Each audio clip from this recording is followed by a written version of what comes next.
Hello, and welcome to this week's Duck TV update. Missed out on all things Ducks from the weekend? Let's get you caught up. Running over to Hayward Field, the Oregon track and field team hosted the Pac-12 championships over the weekend.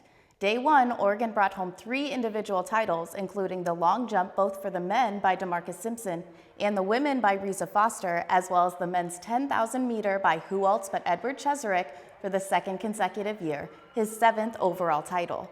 Day 2 may have been filled with sunshine, but it was raining titles for the Oregon Ducks. Both the men and the women's 4x100 relay teams took their respective titles, followed by Raven Rogers breaking a meet record for the 200 meters, stopping the clock at 22.09 seconds.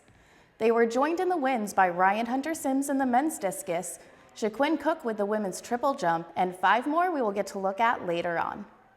To put the cherry on top of an outstanding weekend, the team took the men's and women's Pac-12 titles for the 9th year in a row, and a large margin, make that 54 points for the women and 59.5 points for the men over second place USC.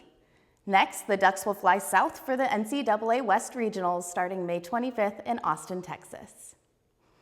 The third-ranked softball team has closed out their regular season on a high note, ruling Stanford 9-0 on Saturday to sweep the series. Oregon started off the season strong, matching the NCAA record with 35 straight wins. They struggled with several Pac-12 schools mid-season, but finished with a respectable 47-6 record, ending on a 10-game winning streak. The Ducks have received the number 3 seed for the NCAA tournament and are set to host a regional at Jane Sanders Stadium this upcoming weekend. Switching dugouts, the Oregon baseball team hosted Oregon State this weekend in a not-so-civil war. The Beavers took Game 1 6-1, but it was Game 2 that kept the fans on the edge of their seat. The Ducks initially came out on top until Oregon State scored 3 runs in the 5th.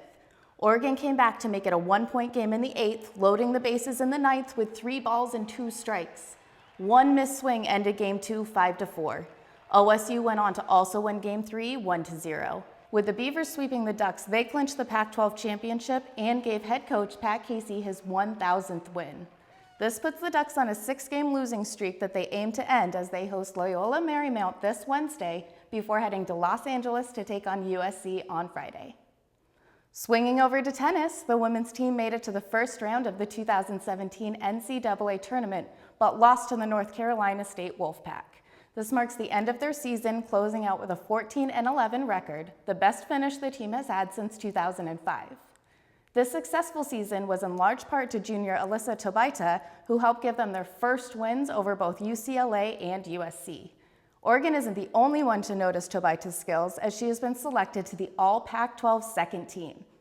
The men's tennis team also has championship dreams dashed. They made it through to round 2 of the NCAA championship, but were unable to defeat Texas A&M, losing 4-0.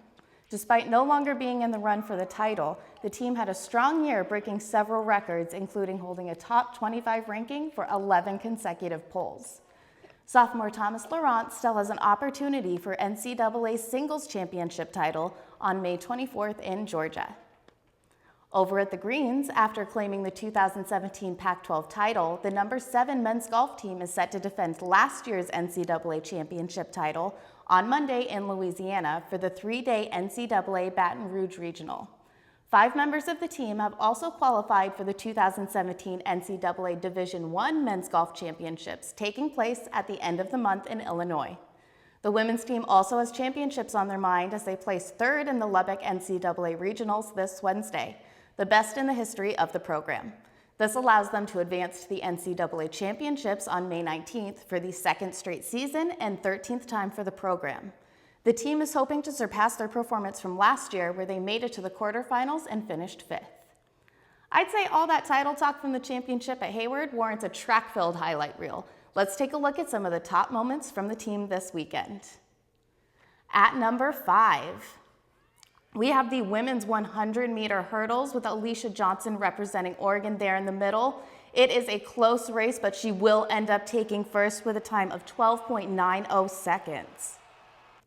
And at number 4, we have the 100-meter dash with the Oregon sweeping it, 3 Ducks there in a row. Deja Stevens at 11:05, Ariana Washington coming in at 11:10, and Hannah Cunliffe at 11:11. At number 3, we have Raven Rogers running the 800. She is not making that a close race. She is able to come in with a time of 2:02.93, over 2.5 seconds faster than second place. At number 2, we have Kyrie King winning not just the 100 over DeMarcus Simpson, but the 200 over Marcus Chambers as well. But don't feel bad, because at number 1, we have DeMarcus Simpson getting that long jump with a distance of 7.95 meters, winning first place and bringing home that title for the first time since 2010 and the days of Ashton Eaton. That'll do it for this week's Duck TV update. Make sure to keep up on all things Oregon sports by following us on Twitter and Instagram, and check out our website and Facebook page. I'm Stacey Cumming, wishing you a good evening.